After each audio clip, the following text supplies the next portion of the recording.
Please don't let him kill me. Those desperate words from my daughter's trembling voice over the phone will haunt me until my final breath. I can still hear the chaos erupting behind her words, glass exploding against walls, a man's enraged screams, and that primal terror that no father should ever hear in his child's voice, the kind of fear that etches itself permanently into your soul. By the time my old pickup truck screeched to a halt outside her house 10 minutes later, my son-in-law Derek was already pinned face down on his own kitchen floor, my knee pressed firmly against his shoulder blade, while 2 county deputies burst through the front door. He kept howling, "This crazy old man attacked me," but the deputies weren't studying him. Their eyes were fixed on me. One of them noticed the precise way I controlled Derek's wrist without causing injury, the calculated positioning, the controlled breathing, the complete situational awareness. Military men recognize their own kind instantly. Even after all these decades, one deputy studied me carefully and asked, "Sir, were you in the service?" I stared straight ahead, my voice flat. "Retired Navy." That's all I offered. I didn't mention the SEAL teams, didn't mention Afghanistan, didn't mention the brothers I buried. At my age, you learn that silence weighs less than explanation, especially when you've spent most of your life trying to outrun your own memories. 3 months before that night, nobody in our family would have believed things could unravel so completely.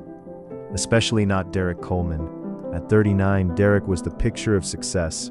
Tall, impeccably groomed, with an expensive haircut and blindingly white teeth that flashed whenever he offered his loud opinions about everything. He sold luxury trucks outside Wilmington and carried himself like a man convinced the universe owed him applause simply for existing. When he first married my daughter Emily, I genuinely tried to like him. The truth is, I desperately wanted to like him. After my wife Carol lost her battle with breast cancer 12 years ago, Emily became my entire world. So when she brought Derek home smiling like a teenager again, I chose to overlook countless things that bothered me. The endless bragging, the heavy drinking, the way he constantly interrupted her, the nervous laugh that escaped her whenever he teased her. I convinced myself all young couples had rough patches. Looking back, that was probably my first and most costly mistake. I'm Walter Hayes, 68 years old, a retired widower, living in a small coastal North Carolina town where everyone fishes, everyone attends church on Sundays, and everyone pretends family problems stay hidden behind closed doors. Most folks around here know me as that quiet old man with the beat-up pickup truck and the loyal Labrador retriever named Duke. They see me buying tomatoes at the farmer's market. They see me fixing lawnmowers for neighbors. They see me sitting alone at the diner every Thursday morning nursing black coffee.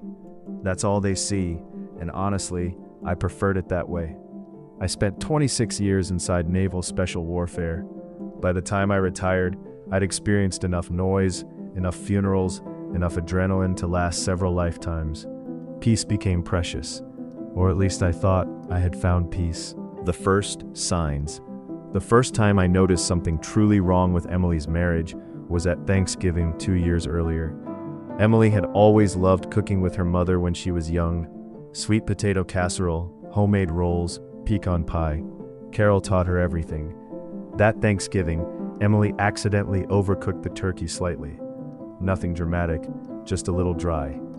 Derek carved one slice, smirked, and announced loudly, "Well, good thing you're pretty, sweetheart, because you sure aren't winning any cooking competitions." Everyone chuckled awkwardly. Emily laughed too, but I noticed something else. Her shoulders tensed immediately, like she'd been struck before the joke even fully landed. Years in the teams teach you to watch micro-reactions. They always tell the truth. I started paying closer attention after that. At Christmas, Derek mocked the sweater Emily wore. At Easter, he snapped at her because she forgot ice for the cooler. At family dinners, he constantly corrected her stories. "That's not how it happened. You always exaggerate." Emily's terrible with details. Small humiliations, constant little cuts. And every time Emily smiled through it, that worried me more than if she'd fought back. The barbecue. One July evening, I invited them over for barbecue. Nothing fancy. Burgers, corn on the cob, store-brand potato salad. A couple neighbors came by too. Derek had already been drinking before he arrived. I could smell whiskey underneath his expensive cologne. He watched me flipping burgers beside the grill and laughed. You know, Walt, you're the calmest old man I've ever met. I smiled politely. That's supposed to be an insult? Nah, he said. Just saying, most retired military guys never shut up about it. You barely mention it. I shrugged. That's because I retired. The neighbors chuckled softly, but Derek kept pushing. I mean, seriously, what did you even do in the Navy? File paperwork? More laughter. I shrugged again. Something like that. He pointed his beer bottle toward me dramatically. See, that's exactly what I mean. Emily acts like you're some kind of secret badass. Emily immediately looked uncomfortable. Derek, stop. But he grinned wider. What? I'm kidding. Then he leaned toward me. You know what? I think old military stories are mostly exaggerated. The backyard went quiet. I simply flipped another burger. No anger, no reaction. That frustrated him more. Men like Derek feed on reactions. Without one, they feel invisible. A few minutes later, Emily came inside to help me carry plates to the kitchen. The moment we were alone, she whispered, "I'm sorry." I looked at her carefully. There was a faint bruise near her wrist, covered halfway by makeup. My stomach tightened. What happened there? I asked. She instantly pulled her sleeve down. Nothing. Emily. She avoided my eyes. Dad, please.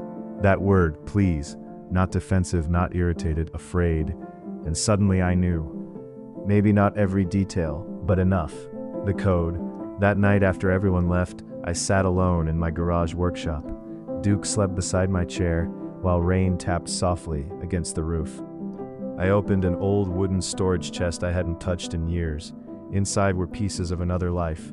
Photographs of men long dead, challenge coins, service medals, a folded flag, and one laminated card I'd forgotten about completely. Emergency communication codes. When Emily was 16, I taught her basic safety signals. Nothing extreme, just precautions. If she ever felt unsafe and couldn't speak openly, she could send simple coded phrases. We treated it almost like a game back then. But I made her memorize one rule. If you ever send the real distress code, I come immediately. No questions asked. I remember Emily rolling her eyes at 16. Dad, you watch too many spy movies. Maybe I did. Or maybe fathers simply know the world better than daughters wish they did. Around midnight, my phone buzzed beside my chair. A text from Emily. Dad, can you send me Mom's peach pie recipe? Underneath it, 'twas Endis. My blood went cold instantly. 391 meant only one thing. Immediate danger. Call police. I stared at the screen for maybe 2 seconds. Then 26 years of training woke back up inside my bones. Calm, focused, cold. I stood slowly, walked to the gun safe, and opened it. Not because I wanted revenge, because my daughter was afraid, and fear changes a father into something dangerous. The drive. There's something strange about fear when you get older. Young men think fear feels loud, heart pounding, hands shaking, breathing hard. But real fear, the kind that arrives when someone you love may be dying, comes quietly, cold, focused, efficient. That's how I felt driving through the dark roads toward Emily's neighborhood that night. The windshield wipers pushed heavy rain aside, while my headlights cut through sheets of water. My old Ford pickup rattled every time I hit a pothole, but I barely noticed. I had my phone on speaker with 911 dispatch. The young woman answering sounded nervous at first. Sir, can you describe the situation? Yes, I said calmly. Possible domestic assault in progress. Female victim inside residence. Male suspect intoxicated. Do you know if weapons are involved? Unknown. Sir, are you currently approaching the house? Yes. Please wait for responding officers. I looked at the glowing red taillights ahead of me, disappearing into the rain. No, I answered quietly. I won't be doing that. There was a pause, then she asked carefully, Sir, are you armed? Yes. Another pause. What kind of firearm? Locked in the vehicle. I don't intend to use it unless absolutely necessary. That part was true. People misunderstand men like me. They imagine retired military veterans are eager for violence. Most of us spend the rest of our lives trying to avoid it. The dispatcher's voice softened slightly. Sir, officers are 4 minutes out. I'll handle things until then. I hung up before she could argue. The intervention Emily subdivision sat near the edge of town, beside a half-finished development where construction had stalled after the pandemic. Dark houses, wet pavement, no movement. The rain had eased into a steady drizzle by the time I pulled up across the street from their home. All the downstairs lights were on. I could hear yelling before I even stepped out of the truck. Derek, drunk, raging. I crossed the yard quietly. Age changes how you move. At 68, my knees ache in cold weather, and my shoulders pop when I reach too high in the garage. But training never fully leaves your body. Not the important parts. Awareness, balance, timing. As I approached the front window, I saw Emily inside, and every fear I'd carried for years suddenly became real. She was backed against the kitchen counter, crying. One side of her lip was bleeding. Derek stood inches from her face, screaming while shattered glass covered the floor around them. He grabbed her wrist hard enough to make her stumble. Something inside me became perfectly still. Not angry. That surprises people when I tell the story. I wasn't angry yet. Anger is emotional. This was different. This was protective, like watching a wolf near a child. I moved toward the side gate leading to the backyard. The patio door wasn't fully closed. Rainwater blew softly through the opening curtains. Inside, Derek kept shouting, "You think your daddy's gonna save you?" Emily tried pulling away. "Please stop." Then he shoved her shoulder. Not hard enough to knock her down, hard enough to terrify her. That was enough for me. The restraint I entered silently. No dramatic entrance, no yelling, no threats. The old hardwood floor barely creaked under my boots. Derek didn't notice me until Emily looked past him suddenly. Her eyes widened. Dad turned around laughing. And for one unbelievable moment, he actually smiled at me. "Look who's here," he slurred. "Captain America." I kept walking calmly toward him. "Step away from her." He scoffed. "Or what? Step away from my daughter." Emily's breathing sounded shallow and panicked. Derek spread his arms dramatically. "Oh no, the old man's serious." Then he pointed at me. "You know what your problem is, Walt? Everybody treats you like some wise old veteran, but you're just another retired nobody hiding in a garage." I didn't answer. People always expect violence to announce itself loudly. Real danger rarely does. Derek took 2 aggressive steps toward me. Bad decision. The moment his right shoulder dipped forward, instinct took over. One movement. That's all it was. Fast enough that he never understood what happened. I redirected his arm, rotated behind him, and drove him face first into the kitchen floor before he could swing properly. His beer breath exploded into a curse. What the hell? I pinned his wrist behind his back, carefully but firmly.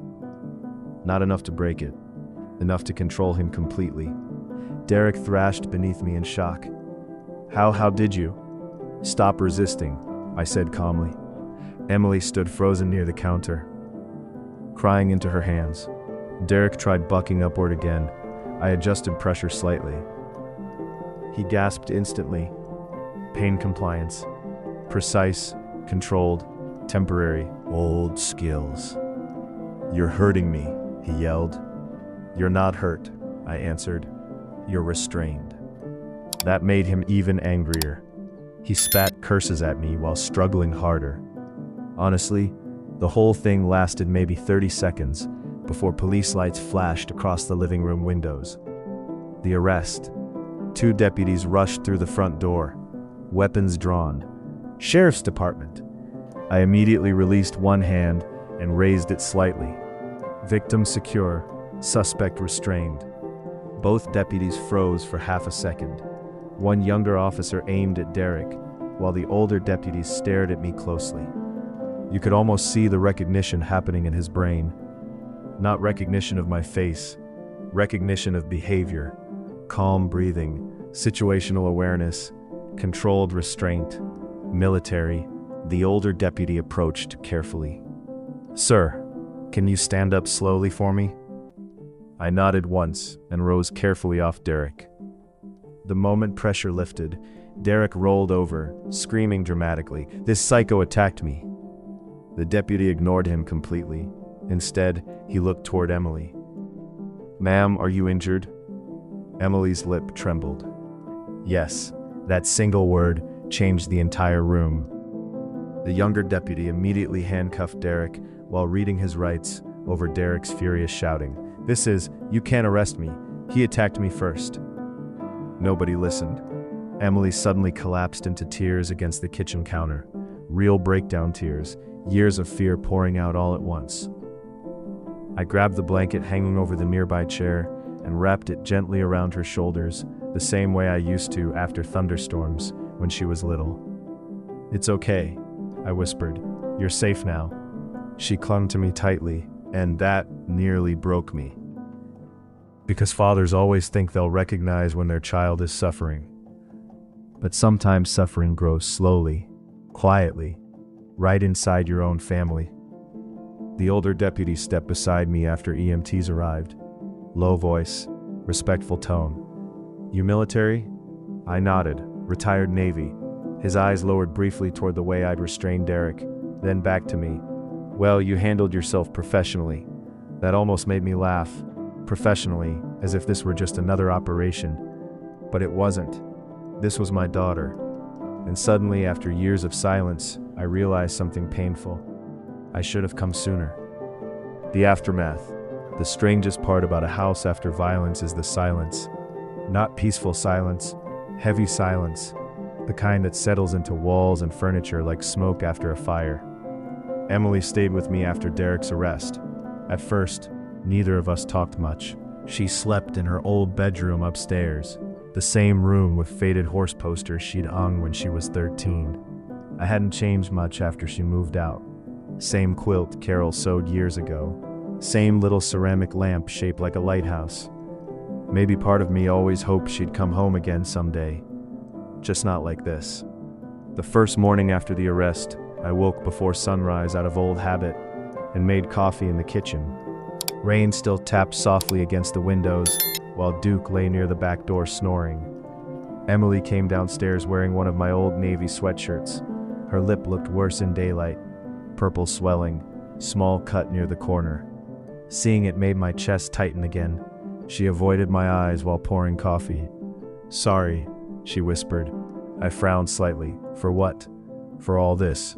That answer told me everything I needed to know about how long she'd been emotionally trapped. Victims apologize for surviving. I pulled out a chair slowly and sat down across from her. You don't owe me an apology, sweetheart. Tears immediately filled her eyes. She looked away fast. I should have left him earlier. I took a long breath before answering. Maybe. Her shoulders sank lower. But fear makes people stay in bad places longer than they should. For several seconds, neither of us spoke. Then finally, she whispered something that shattered me. I didn't want you to think I failed. God, at 68 years old, after war and funerals and everything else life throws at a man, certain sentences still know how to cut straight through your ribs. I stared at my coffee quietly, because the truth was part of that was my fault. I wasn't an easy father after Carol died. That's the part older men sometimes avoid admitting. We grew up in generations where grief was treated like weakness. Men worked through pain, stayed quiet, kept moving. So that's what I did after cancer took my wife. I kept busy, fixed engines, cleaned gutters, mowed lawns twice a week. Anything to avoid sitting still long enough to feel lonely.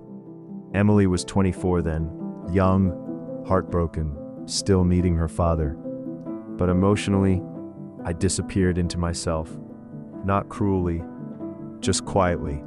And children, even adult children, notice emotional distance more than we realize.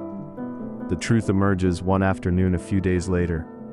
Emily finally started talking openly. Really talking.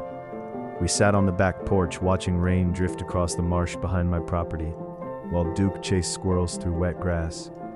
Emily wrapped both hands around a mug of tea. He wasn't always like this, she said softly. I stayed quiet. At first, Derek was charming, funny, protective. That's usually how it starts. I answered. She nodded slowly. After we got married, little things changed. Like what? I asked. She stared out toward the trees. He started criticizing my friends. Pause. Then my clothes. Another pause. Then how I talked. I listened carefully, without interrupting. That's something age teaches you too. Sometimes people don't need solutions immediately. They need space to finally tell the truth. Emily continued quietly. If dinner wasn't ready on time, he'd get irritated. If I disagreed with him in public, he'd punish me afterward. What kind of punishment? She swallowed hard. Silent treatment at first. Her voice became smaller. Then yelling. I already knew the next part before she said it. The first time he shoved me, he cried afterward. Said he was stressed. Said it would never happen again. I closed my eyes briefly. Classic cycle. Apology, excuse, temporary kindness, then escalation. Emily wiped tears from her cheeks. I kept thinking if I became calmer or better, maybe things would go back to normal. That's not how men like Derek work. I know that now. She looked toward me carefully. But I didn't then. The pain in her voice wasn't only fear, it was embarrassment.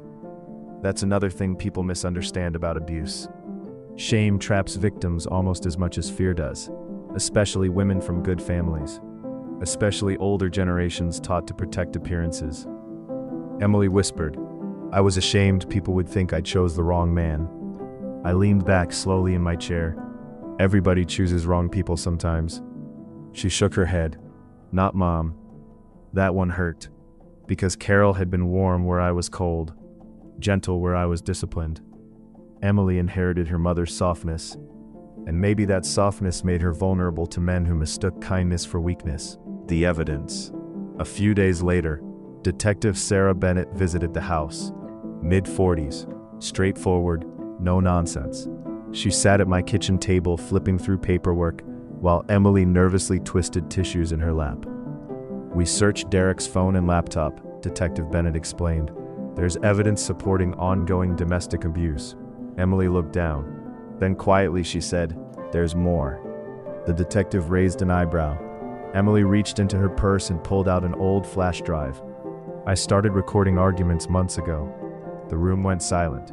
Detective Bennett carefully plugged the drive into her laptop. The first recording lasted only 40 seconds, but 40 seconds was enough. Derek screaming, objects breaking, Emily crying. Then one sentence from Derek made my blood freeze cold.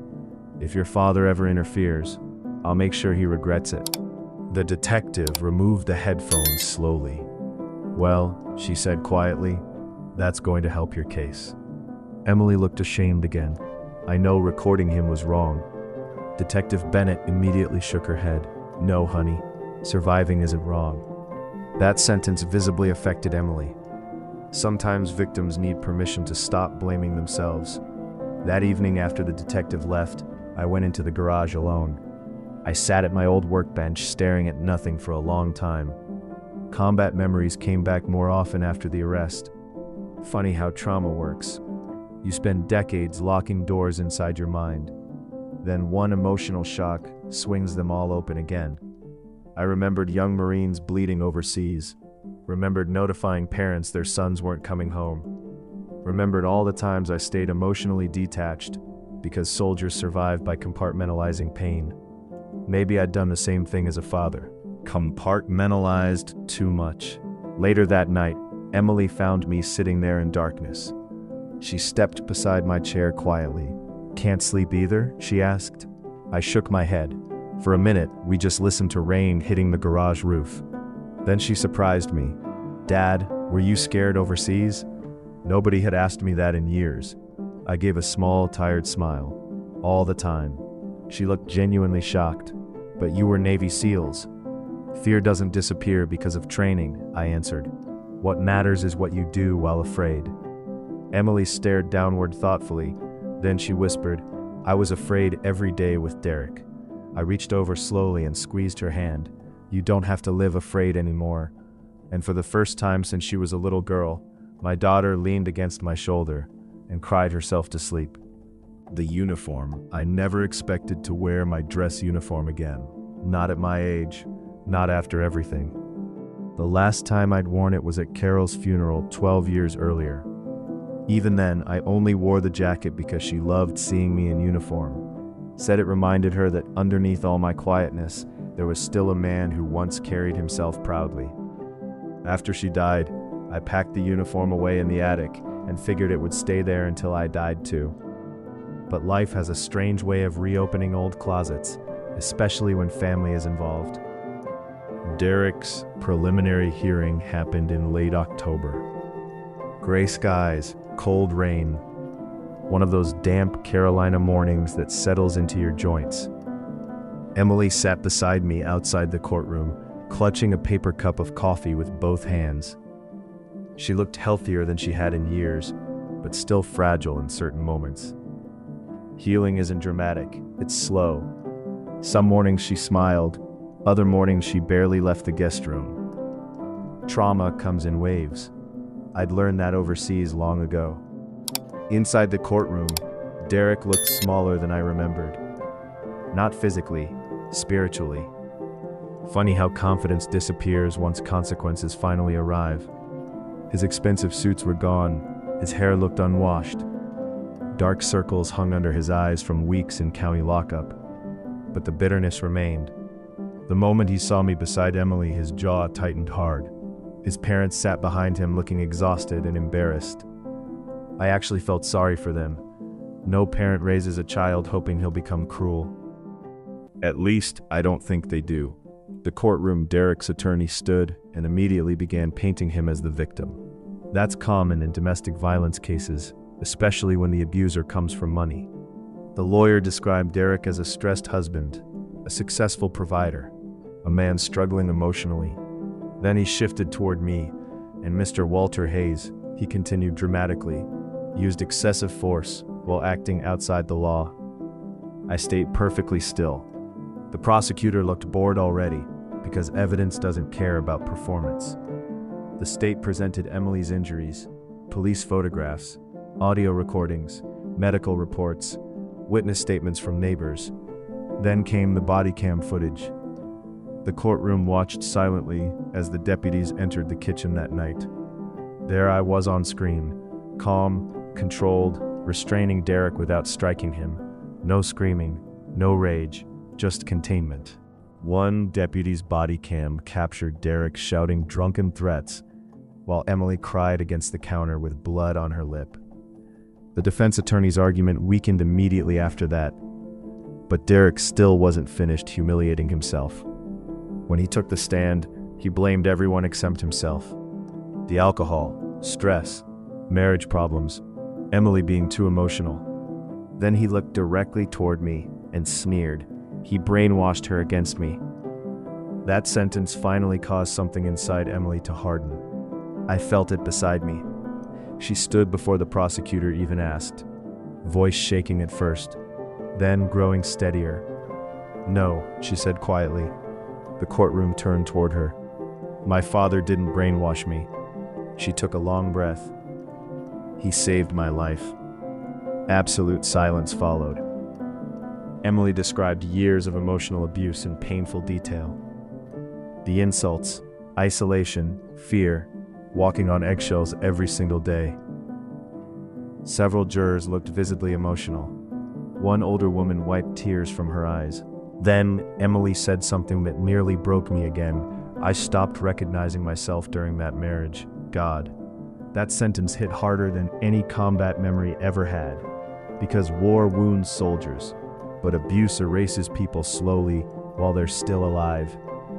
The sentencing. During a recess, the prosecutor approached me near the hallway vending machines. "You were special warfare, weren't you?" I gave a small nod. "How could you tell?" She smiled faintly. "My brother was Marine Recon." I almost laughed. Military people always recognize each other. Eventually she hesitated before speaking again. "Your restraint that night probably saved your daughter's case." "What do you mean?" "If you'd lost your temper and beaten him badly, the defense would have shifted focus onto you." I nodded quietly. She was right. Revenge feels satisfying for a moment. Control protects people longer.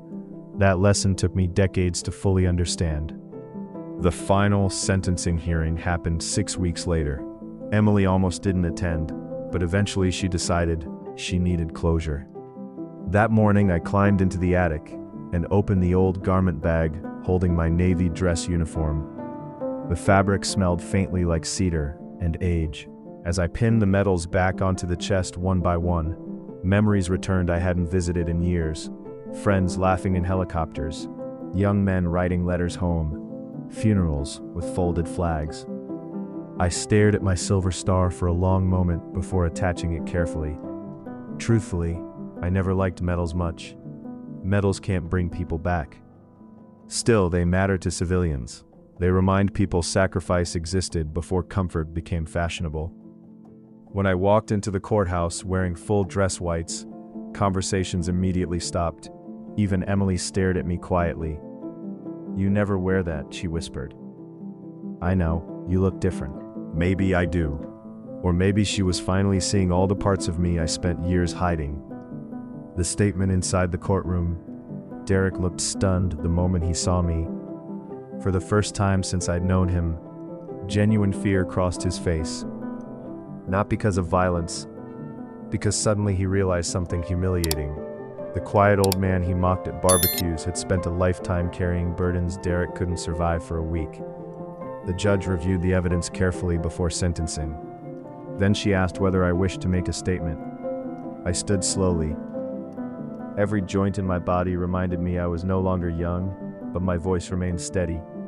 I spent most of my life around violence. I began. War, death, fear, loss. The courtroom stayed silent. I looked briefly toward Derek. Strength has nothing to do with making people afraid of you. A few people lowered their eyes. Real strength is protecting people who can't protect themselves. I paused carefully, especially family. Derek stared downward now. No arrogance left, just shame. Then I said something even I didn't expect. I don't hate Derek. Emily looked at me in surprise. I hate what he became. I hate what he did. But hatred spreads damage forever if you feed it long enough. The judge listened closely. I'm asking this court for accountability, I continued, not destruction.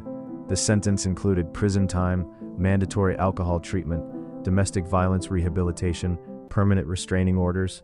As deputies led Derek away, he suddenly stopped near the exit and looked back toward Emily. Tears filled his eyes, not manipulative tears this time, broken ones. "I'm sorry," he whispered. Emily didn't answer. She simply held my hand quietly while he disappeared through the courtroom doors. And for the first time in years, the fear inside her eyes was finally gone. Winter's healing. Winter passed slowly after the trial. That's the thing about healing at our age. Nothing happens quickly anymore. Not recovery, not trust, not forgiveness. Everything arrives one careful step at a time. By February, the cold Carolina rain had finally given way to softer mornings. The trees behind my property began showing hints of green again, and Emily slowly started rebuilding pieces of her life. She found a small apartment downtown above a florist shop run by an elderly widow named Diane. The place wasn't fancy, but it was safe, quiet. Sunlight filled the kitchen in the mornings. That mattered. Safety becomes beautiful after chaos. Emily also started working again part-time at the public library. At first, she worried people would whisper about the trial, but small southern towns surprise you sometimes. Most folks treated her gently, older women especially, women who'd lived long enough to recognize pain when they saw it. One afternoon, Emily admitted something while we were having coffee together. I thought everybody would judge me for staying. I stirred cream into my mug slowly. Most people over 60 have survived something painful, I said. That changes how they see others. She looked down thoughtfully. I still feel embarrassed sometimes. I nodded. That feeling may stay a while. She looked worried at that answer, so I added quietly. But shame fades faster when it's exposed to love instead of secrecy. Carol used to say things like that. Funny how marriage leaves pieces of people living inside you long after they're gone. New connections. As for me, Life changed too. For years after retiring, I'd isolated myself more than I realized. Routine became my hiding place. Hardware store, fishing pier, television, sleep, repeat. But after everything with Emily, silence no longer felt peaceful. It felt lonely. So I started reconnecting with people again, old veterans mostly. A retired Marine named Curtis convinced me to attend Wednesday breakfast at the VFW hall. At first I resisted. Too many memories, too many stories. But eventually, I went. Turns out old soldiers laugh more than civilians expect.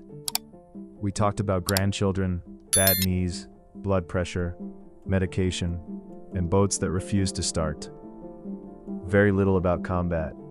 That surprised younger people sometimes. Truth is, veterans don't spend their old age reliving glory. Mostly we spend it appreciating ordinary peace. One morning after breakfast, Curtis looked at me and said, "You seem lighter lately." I thought about that a while driving home. Maybe he was right. Not happy exactly, but lighter. Like some old weight had finally shifted. My grandson's questions. Around springtime, Emily brought my grandson Noah over for Sunday dinner. Noah was 10 years old, skinny, curious, missing one front tooth. Before the divorce proceedings, Derek rarely allowed him to visit me alone, said I was too old-fashioned. Now, Noah ran through my backyard like he owned the place. Children recover from tension faster than adults if you give them safety early enough. That afternoon, we sat beside the lake near my property, fishing for bluegill, while dragonflies skimmed the water.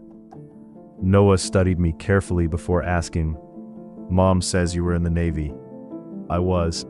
Like regular Navy? I smiled slightly. Something like that. He grinned.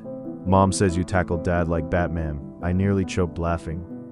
"Well, your mother exaggerates." "No, she doesn't." "Yes, she does." "Nope." I shook my head, smiling. Then Noah became quiet for a minute. Finally, he asked softly, "Why was Dad so mean?" There it was. The question every child eventually asks. I looked out over the lake before answering carefully. Sometimes people carry anger they never learned how to control. "Did he hate Mom?" "No," I said honestly. "That's what makes it sad." Noah frowned. "Then why hurt her?" I thought about all the years I spent studying violence in different forms. War, fear, control, abuse. Then I answered the simplest way I could. Because some people confuse love with ownership. Noah considered that seriously, then he nodded slowly, like children do when they understand more than adults realize. A few minutes later, I handed him the fishing rod. "You know what real strength is?" "What?" "Making people feel safe around you." He smiled proudly after catching a tiny bluegill 15 minutes later. At 10 years old, he already handled disappointment better than many grown men. The letter. One evening in early summer, Emily arrived at my house, carrying an envelope. "No return address," she said quietly. I recognized the prison stamp immediately. Derek. She sat beside me at the kitchen table while I opened it carefully. The letter was handwritten, messy, no excuses, no self-pity, just honesty. Derek admitted things I never expected him to admit. His drinking, his insecurity, his need for control, his shame. One sentence stood out most. "I spent years trying to feel powerful by making other people smaller." That line told me rehabilitation might actually be working. Or at least beginning. Emily looked nervous while I finished reading.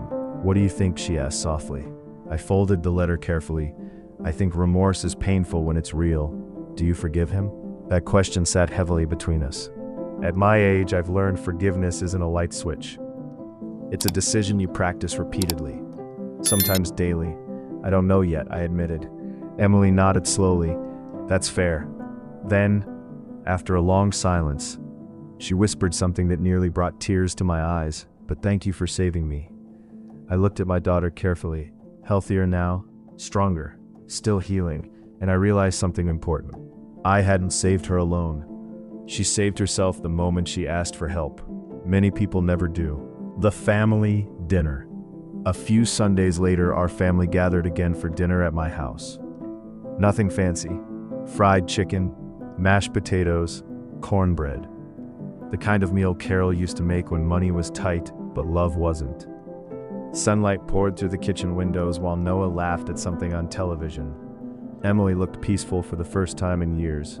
Real peace. Not forced smiling, not survival mode. Peace. And sitting there at that old wooden table, listening to dishes clatter and family voices fill the house again, I finally understood something that took me nearly 7 decades to learn. When I was young, I thought strength meant winning fights. Then war taught me strength meant surviving pain, but getting older taught me the truth.